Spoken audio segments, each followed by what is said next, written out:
I used to think having a parrot would be peaceful, you know, the kind that perches quietly, chirps once in a while, and keeps itself busy.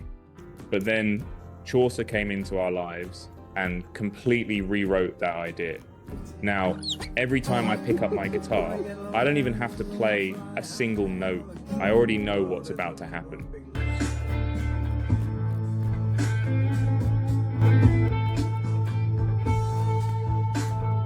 From somewhere in the house, you'll hear the rapid flutter of wings, and then Chaucer comes flying straight in, landing right beside me like he's a full-time member of the band. He doesn't just sit there, he pulls at the strings, tilts his head, watches closely, and then starts singing in his own chaotic little way. And just like that, our tiny band was born. We call it the Flying Chaucers.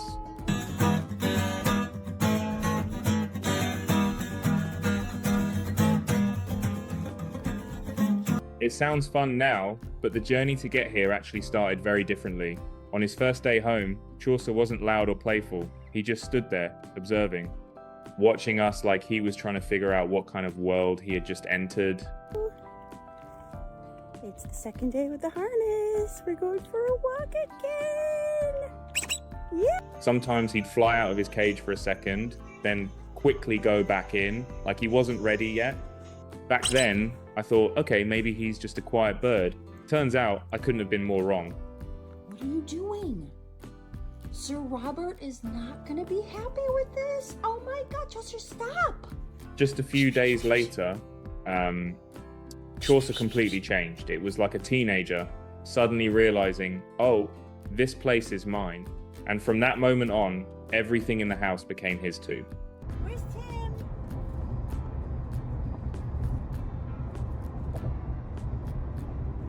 There was no such thing as yours or mine. If Chaucer saw something, he assumed, that belongs to me, and he'd go for it immediately. Sometimes that got a little difficult, but the way he did it with that absolute confidence, you couldn't even be mad.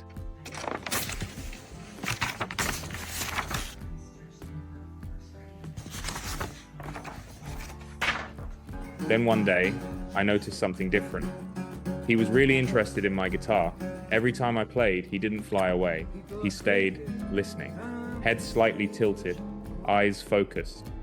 So I tried something. I started singing to him.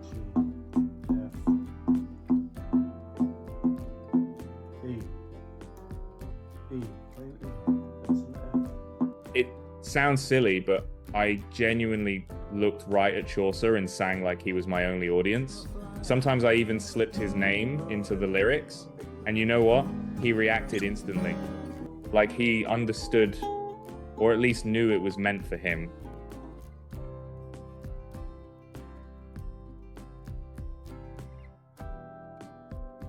Slowly, he stopped, just listening. He joined in, pulling at the strings, jumping into the rhythm, creating his own messy sounds, but in a way that felt alive.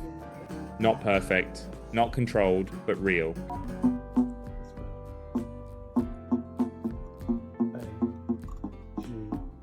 And that's the strangest part. This bond was never taught. It wasn't trained. It grew out of trial and error, random moments, small attempts, until one day, it just became part of our everyday life.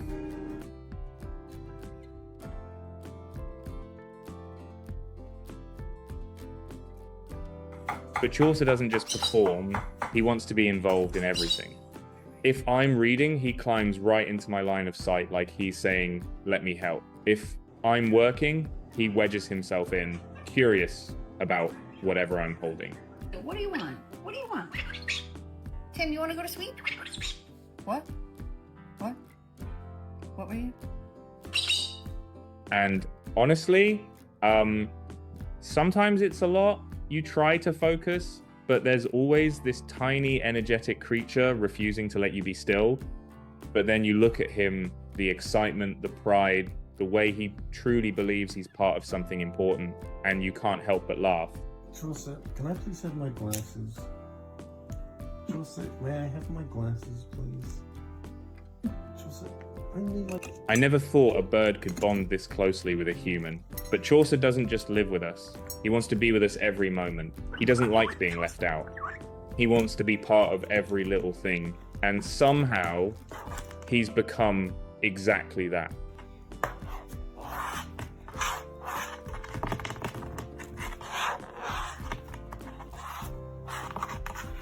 Now, our home is never quiet.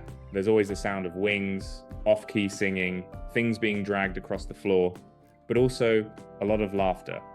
And I've realized what Chaucer brought into our lives isn't peace, it's energy. A kind of joy that's messy, loud, unpredictable, but completely real. Are you eating popcorn? You are. Oh, yes you are. Look at a nice mess. If someone asked me what it's like to have a parrot like him, I wouldn't talk about convenience or ease. I'd say it's like living with a strong personality, one that refuses to be ignored. But if you're patient enough to understand it, to go through the trial and error, what you get back is more than just a pet. Are you enjoying your blow dry, Chaucer? Oh, you're tired now? You're yawning? Tough day at the spa, right? It's a little winged companion who wants to be by your side in the loudest, most genuine way possible.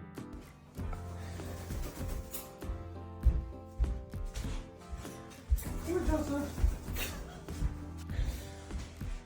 Come on, Chaucer. Huh? Come on. Come on.